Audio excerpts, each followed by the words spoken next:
विराट ने कहा, बृहन्नले, तुम्हारे जैसे पुरुष से तो यह काम लेना मुझे उचित नहीं जान पड़ता, तथापि मैं तुम्हारी प्रार्थना स्वीकार करता हूँ। तुम मेरी बेटी उत्तरा तथा राज परिवार की अन्य कन्याओं को नृत्य कला की शिक्षा दिया करो। यह कहकर मत्स्य नरेश ने बृहन्नला की संगीत, नृत्य और बाजा बजाने की कलाओं में परीक्षा की। इसके बाद अपने मंत्रियों से यह सलाह ली कि इसे अंतःपुर में रखना चाहिए या नहीं। तब उसे कन्या के अंतःपुर में रहने की आज्ञा मिली। वहां रहकर अर्जुन उत्तरा और उसकी सखियों को तथा अन्य दासियों को भी गाने बजाने और नाचने की शिक्षा देने लगे। इससे वे उन सबके प्रिय हो गए। कपट वेश में कन्याओं के साथ रहते हुए भी अर्जुन सदा अपने मन को पूर्ण रूप से वश में रखते थे। इससे बाहर या भीतर का कोई भी उन्हें पहचान न सका। इसके बाद नकुल अश्वपाल का वेश धारण किए राजा विराट के यहाँ उपस्थित हुआ और राजभवन के पास इधर-उधर घूम फिरकर घोड़े देखने लगा। फिर राजा के दरबार में आकर उसने कहा, महाराज, आपका कल्याण हो। मैं अश्वों को शिक्षा देने में निपुण हूँ। बड़े-बड़े राजाओं के यहाँ आदर पा चुका हूँ। मेरी इच्छा है कि यहाँ घोड़ों को शिक्षा देने का काम करूँ। विराट ने कहा, मैं तुम्हें रहने के लिए घर, सवारी और बहुत सा धन दूंगा। तुम हमारे यहाँ घोड़ों को शिक्षा देने का काम कर सकते हो, किंतु पहले यह तो बताओ, तुम्हें अश्व संबंधी किस कला का विशेष ज्ञान है? साथ ही अपना परिचय भी दो। नकुल ने कहा, महाराज, मैं घोड़ों की जाति और स्वभाव पहचानता हूँ। उन्हें शिक्षा देकर सीधा कर सकता हूँ। दुष्ट घोड़ों को ठीक करने का भी उपाय जानता हूँ। इसके सिवा घोड़ों की चिकित्सा का भी मुझे पूरा ज्ञान है। मेरी सिखाई हुई घोड़ी भी नहीं बिगड़ती, फिर घोड़ों की तो बात ही क्या है।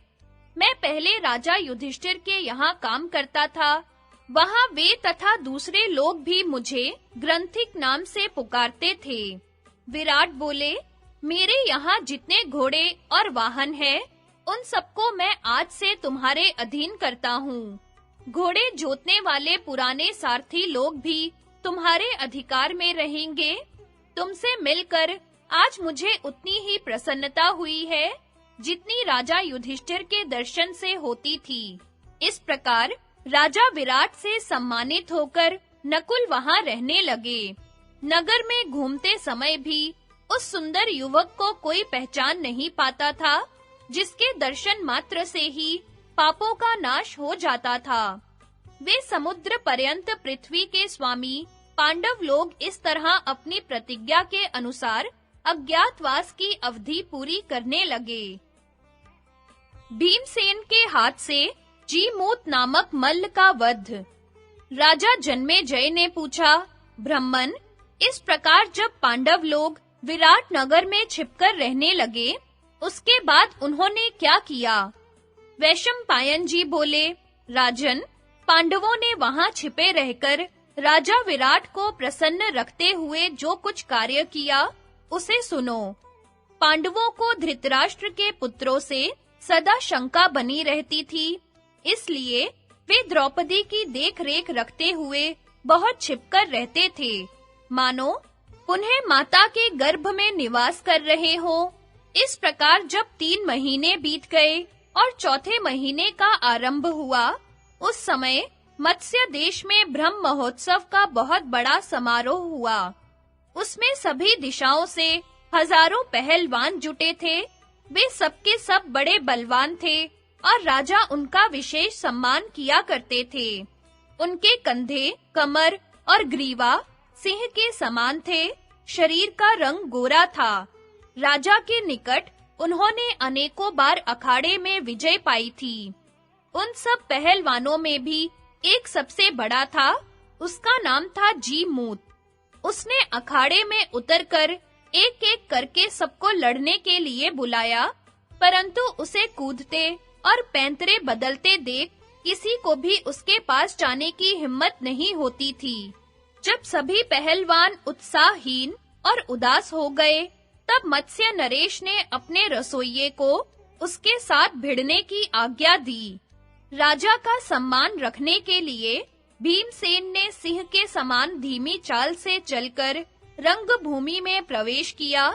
फिर उन्हें लंगोटा कसते देख वहां की जनता ने हर्ष ध्वनि की। भीमसेन ने युद्ध के लिए तैयार होकर वृत्रासुर के समान विख्यात पराक्रमी जीमूत को ललकारा। दोनों में ही लड़ने का उत्साह था, दोनों ही भयानक पराक्रम दिखाने वाले थे और दोनों के ही शरीर 60 वर्ष के मतवाले हाथी के समान ऊंचे तथा हृष्ट-पुष्ट थे। पहले उन दोनों ने एक दूसरे से बाहें मिलाई, फिर वे परस्पर जय की इच्छा से खूब उत्साह से युद्ध करने लगे। जैसे पर्वत और वज्र के टकराने से घोर शब्द होता है, उसी प्रकार उनके पारस्परिक आघात से भयानक चट-चट शब्द होता था। एक दूसरे का कोई अंग जोर से दबता तो दूसरा उसे छुड़ा लेता। दोनों अपने हाथों से मुट्ठी बांध परस्पर प्रहार करते, दोनों के दोनों शरीर से गुथ जाते और फिर धक्के देकर एक दूसरे को दूर हटा देते। कभी एक दूसरे को पटक कर जमीन पर रगड़ता, तो दूसरा नीचे से ही कुलांच कर ऊपर वाले को दूर फेंक देता। दोनों के दोनों बलपूर्वक पीछे हटाते और मुक्कों से छाती पर चोट करते।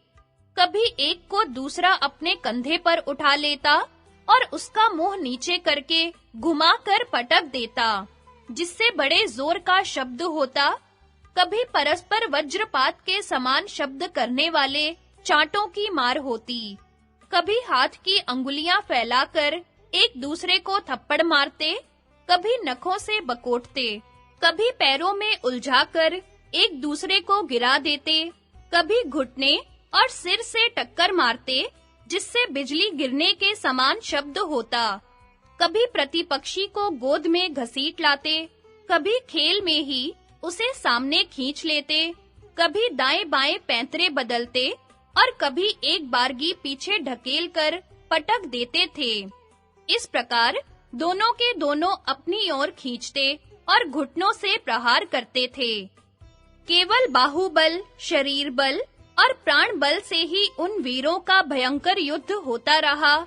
किसी ने भी शस्त्र का उपयोग नहीं किया। तदनंतर जैसे सिंह हाथी को पकड़ लेता है, उसी प्रकार भीमसेन ने उछलकर जीमूत को दोनों हाथों से पकड़ लिया और ऊपर उठाकर उसे घुमाना आरंभ किया।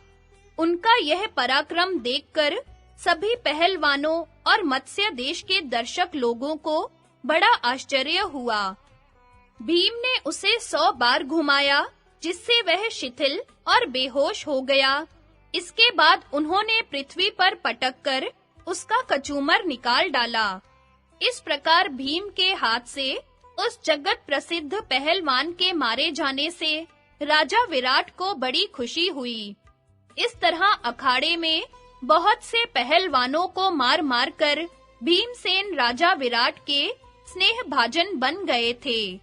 जब उन्हें युद्ध करने के लिए अपने समान कोई पुरुष नहीं मिलता, तो हाथियों और सिंहों से लड़ा करते थे।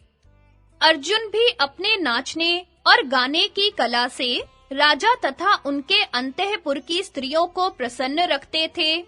इसी प्रकार नकुल भी अपने द्वारा सिखलाए हुए वेग से चलने वाले घोड़ों की तरह-तरह की चालें दिखाकर मत्स्य नरेश को संतुष्ट करते थे। सहदेव के सिखाए हुए बैलों को देखकर भी राजा बड़े प्रसन्न रहते थे। इस प्रकार सभी पांडव वहां छिपे रहकर राजा विराट का कार्य करते थे।